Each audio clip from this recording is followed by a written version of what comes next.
दोस्तों, मैं हूं सीता काले और आप देख रहे हैं आज की न्यूज़। आज की न्यूज़ में आपका स्वागत है।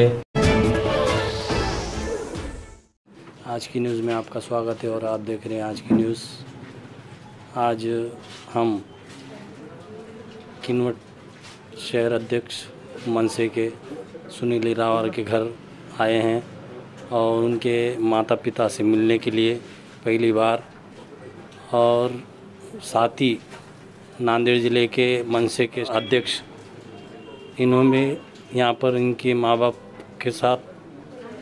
को मिलने के लिए आए हैं। ये कार्यकर्ता इतना अच्छा था सुनील इरावर कि उसकी पहुँच बहुत दूर दूर तक राष्ट्र साहब इनके साथ में भी इनकी बहुत ज़्यादा बातचीत होती रहती थी।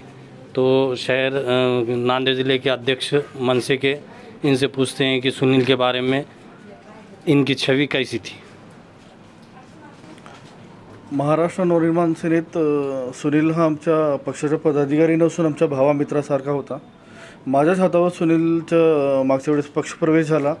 त्यानंतर अगोदर मी सुनीलला विद्यार्थी सेनेचे शहराध्यक्ष दिलो होतो आणि त्याचा काम करण्याचा उत्साह बघून पक्षामध्ये त्याला महाराष्ट्र नवनिर्माण सेनेत किनवट तालुक्याच्या शहराध्यक्ष मेन बॉडीत मी दिलो होतो। अतिशय चांगला आणि सुंदर काम सुनील इरावरचा होता। खरं म्हणजे या तालुक्यातली सुनील इरावरची पोकळी जे निर्माण झालेली आहे ते कधीच न भरणारी ही पोकळी तयार झालेली आहे। आज मीच नाही, संपूर्ण महाराष्ट्रात त्याचे चाहते सोशल मीडियावर पण होते। त्यांनी पण भरपूर मोठ्या प्रमाणात कार्यकर्त्यांनी आणि पदाधिकाऱ्यांनी त्यांना श्रद्धांजली अर्पित केलेली आहे। सन्माननीय राजसाहेब ठाकरे यांनी पण त्यांच्या घरी फोन करून त्यांना सहानुभूती वगैरे दिलेली आहे, श्रद्धांजली अर्पित केलेली आहे। आज सदिच्छा भेट देण्यासाठी आम्ही आमचे मित्र परिवार पक्षाचे काही कार्यकर्ते सुनील यांच्या घरी आलो आणि त्यांच्या भावांना वडिलांना वगैरे भेटलो।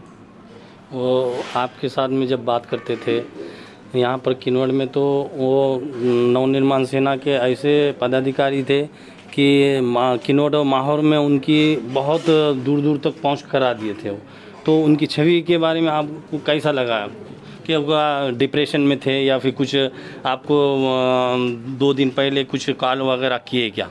असं कोणतंच कसल्याही प्रकारचा कॉल सुनीलचा आम्हाला आला नाही आणि जर आम्हाला काही कळालं असतं तर आम्ही नक्कीच त्याचं काहीतरी म्हणजे जे काही आमच्याने होते ते आम्ही त्याची मदत केली असती आणि हा दिवस आपल्याला भेटला नसला असता कदाचित। आणि सुनीलचं काम चांगलं असताना फक्त किनवट माहूर तालुकेच नाही, किनवट माहूर विधानसभाच नसून हा पूर्ण महाराष्ट्रात त्याची चर्चा आहे चालू आणि सगळ्या महाराष्ट्रात त्याची ओळख होती। भरपूर नेत्यांचे, पक्षाच्या पदाधिकाऱ्यांचे, मोठमोठ्या पदाधिकाऱ्यांचे फोन आम्हाला आले। मी सगळे मला कंटिन्यू म्हणजे ज्या दिवशी सुनीलने आत्महत्या केली त्या दिवशी दिवसभर मला जवळपास कमीत कमी 30-40 प्रमुख पदाधिकाऱ्यांचे फोन आले मुंबईहून। त्या सगळ्यांना मी समजून सांगितलं की काय पोझिशन होती, काय झालं, कसं झालं, त्याचे कारण आम्हाला कळालंच नाही, आजपर्यंत कळालं आणि मला पण कळालं नाही, त्यांच्या घरच्यांना पण कळालेलं नहीं है। नांदेड़ के जिलाध्यक्ष इन्होंने सुनील के बारे में बहुत अच्छी बात कही। ये बहुत ही मनमिलाऊ आदमी थे और बहुत सारे जो कि कार्यकर्ताओं को लेके चलने वाले थे। और साथ ही नितिन और सुनील ये जो एक किनवट और माहौर के बहुत अच्छे कार्यकर्ता जो कि नवनिर्माण सेना को एक पहचान देने वाले इन्हों ही थे यहाँ के। और इनके पिताजी से बात करते हैं कि सुनील के पिताजी यहाँ पर है, बहुत ही डिप्रेशन में भी है। वो रात में 1 बजे तक पिताजी के साथ, माताजी के साथ, भाइयों के साथ हंसी खुशी खेलते रहे और बातें करते रहे, लेकिन इनको नहीं मालूम था कि वो सुबह क्या करने वाला है। इनसे पूछते हैं कि सुनील के बारे में, सुनील आपको कुछ बोल के गया क्या? मुझे कुछ भी नहीं बोल के गया। हम नांदेड़ से जब शाम को 7-8 बजे आए तो हम थके वाले भाई और मैं दोनों वाले खा के मैं सो जाता। भाई बोला तुम खेलते बैठो, बोला इन्होंने बच्चे इनके एक दिन झगड़े नहीं होते थे, कुछ बोल बातें कर लेते थे, कुछ भी नहीं। एक मित्र तत्व के वास्ते प्रॉपर बैठते थे उन्होंने, और मित्र चाहे बोल के बोलूँ उनको 12-1 बजे तक खेले उन्हें। 12-1 बजे खेले। मैं बोला अरे जाओ ना रे सोने को, जाओ ना, जाओ। बोले हाँ पापा, बोले एक गेम खेल के जाते। ऐसा फिर उन्हें कब कहाँ उठ के चले गए, क्या है कि मेरे को नींद लगी, मैं सो गया। फैमिली के साथ कैसा उसका व्यवहार था, जैसा कि अपना रिश्ता कैसा था, कि अच्छा था, मन मिलाव था, बहुत ही मोहब्बत से रहते थे?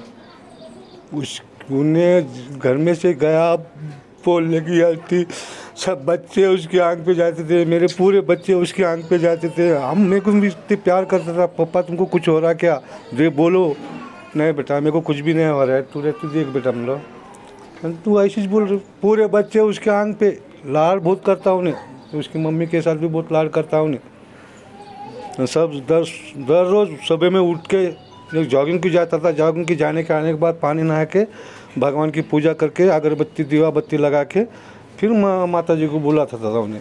ऐसा क्या टेंशन आया जैसा कि उसको खुदकुशी करना पड़ा?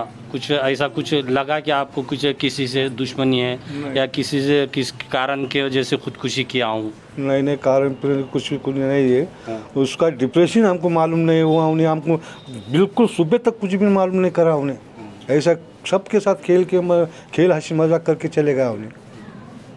ये थे सुनील के पिताजी। इन्होंने कहा कि बहुत ही अच्छी मन मिलाव थे घर में, और किसी से झगड़ा नहीं, किसी से नहीं। वो एक हेड बॉस के वजह से थे। और हमारे साथ में उनके ही भाई है जो कि अनिल भैया, उनसे भी पूछते हैं कि सुनील के बारे में। सुनील आपके साथ में कैसा था और परिवार के साथ में कैसा था? जैसा कि कुछ उसको टेंशन था या डिप्रेशन में था, कुछ लगा क्या आपको? नाही, माझा भाऊ कमी, मित्र व मार्गदर्शक जास्त होता. कोणत्या बी गोष्टी मला शेअर करायचा, सांगायचा. डिप्रेशन वगैरे काहीच नव्हता, काही प्रॉब्लेम नव्हता. हसत खेळत लुडो खेळले, सर्व झालं. गेला वरी 5:30 वाजता मला मॅसेज आला, पप्पू दादा मला माफ़ कर म्हणून. बस तेवढंच. आपको क्या लगा कि जब मैसेज आया तो आप कुछ हलचल करने के लिए थे कि जब तक हो गया था उसकी खुदकुशी कर लिया था क्या वो? नाही, जब तक हो गया था ऐसा क्या? तेव्हापर्यंत झालतं सर्व. अच्छा. आई सकाळी पप्पाला जाऊन वरी जाऊन झाडू आणा म्हटले होते.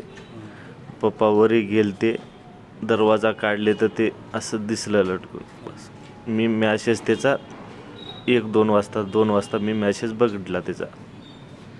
तो आपको कुछ लगा क्या उसको कुछ डिप्रेशन था? जैसा कि उसकी चिट्ठी में लिख के गया कि वो राजनीति और ज़ात ऐसा कुछ लिखे गया, इन दोनों के दोनों मेरे पास नहीं होने की वजह से मैं ऐसा कर रहा हूँ.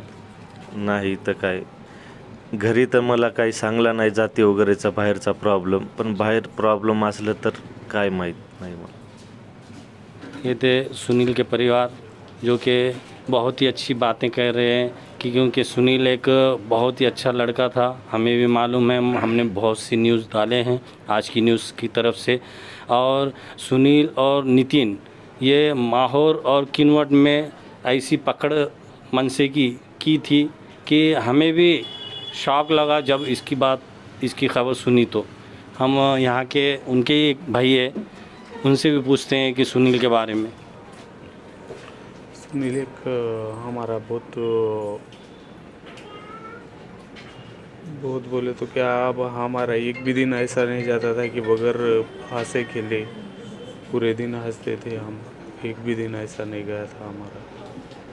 बट इन्हें एक भी ऐसा लास्ट पॉइंट तक हमारे को मालूम नहीं होने दिया कौन सा डिप्रेशन था, कोई भी बात. और हम पूरे फैमिली जॉइंट फैमिली रहते थे, लेकिन उसको कौन सा कौटुंबिक आर्थिक ये नहीं हुए थे. हमारे चाचा ने, मारुति रावर ने उसको कुछ भी कम नहीं किया. अब उसका राजनीतिक व्यवहार उसको अकेले को ही मालूम था, हम इन्वॉल्व नहीं थे. उसको जो करना है आपकी मर्जी से करो बोलते थे उसको, उससे ज़्यादा. त्याच्या वैयक्तिक जीवनासाठी तर पैशाचा काही विषय नाही आलता, पण त्याच्या राजकारणासाठी पैसा करू शकत नव्हता. तरी त्याचे आमचे काका म्हणायचे की मी आहोत तुझ्यासाठी, तू काही पिकर. तर त्याने असा पाऊल उचलायचा नव्हता. आम्ही भाऊ तर कमीत पण मित्र म्हणून राहत होते. रात्री आम्ही 12 वाजेपर्यंत लुडो खेळले. मी खेळणार नव्हतो, नाही रे, मी नांदेडून आत्ताच आलो, थकून आहे म्हणलो त्याला. नाही दादा काय होते म्हणे, रोज असतं झोपायचं, आज एक दिवस खेळलं तर काय होते, असं म्हणत आम्ही बरेच वेळ खेळले, लुडो वगैरे खेळले, मजाक केले. म्हणजे असं त्याच्या चेहऱ्यावर काहीच असं नव्हतं की वाटलं नाही त्याने असं एवढं मोठं टोकाचं पाऊल उचललं, असं विचारसुद्धा नाही केले ते आम्ही. आणि आता हे तर खूप मोठा असं एक प्रश्न सोडून गेला. पण हे असा काही विषयच नव्हता, कारण होत नाही ना आपल्याला पैसा आणि जात हे तर चालतच पाहिजे, परंपराच आहे. हे आपल्या इथं किनवटमध्येच नसतं, भारतात सर्वीकडे हेच परंपरा आहे, पैसा आणि जात ह्या दोन गोष्टीवरच राजकारण चालते. आपल्याला होत नाही ना, सोडून टाकायचा विषय नाही. आम्ही पुरवू शकणार पैसा, तू बी होतो, तुझ्यानं होत नाही ना, ठीक आहे, काय हरकत नाही. तुला वाटते ना कोणाला तकलीफ नाही द्या, तू आता गेला मग तू तकलीफच देऊन गेला ना घरच्याला. लोकांचा आत्तापर्यंत विचार करत राहिला, आता घरच्याला तकलीफच देऊन गेला एका प्रकार. म्हणजे आम्ही आता आमची परिस्थिती जे म्हणजे त्याला आम्ही गमावून म्हणलं तर त्याची बरोबरी आता म्हणजे आम्ही विसरू शकणार, त्याला जिंदगीभर विसरू शकणार. रोज रोज आम्हाला थोडं मरत राहावं लागेल त्याच्यासाठी. त्याची म्हणजे शब्द नाही सुचायला त्याच्यासाठी बोलण्यासाठी. ये थे सुनील के घर के फैमिली मेंबर. इन्होंने बहुत अच्छी बात कही, सबके साथ हंसी खुशी से रहते थे और ज़िंदगी गुजारते थे. लेकिन उनको क्या डिप्रेशन था वो अभी तक किसी को भी बोले नहीं. एक चिट्ठी में वो लिख के गए, किसी के ऊपर भी दोष दो मत, और मैं राज़ी खुशी ये ख़ुदकुशी कर रहा हूँ. हम आशा करते हैं ऊपर वाले से कि उनकी आत्मा को ऊपर वाला शांति दे. और आज की न्यूज़ की तरफ से बस इतना ही. सब्सक्राइब कीजिए, लाइक कीजिए, कमेंट कीजिए, और न्यूज़ पसंद आई तो आगे ग्रुपों में शेयर कीजिए.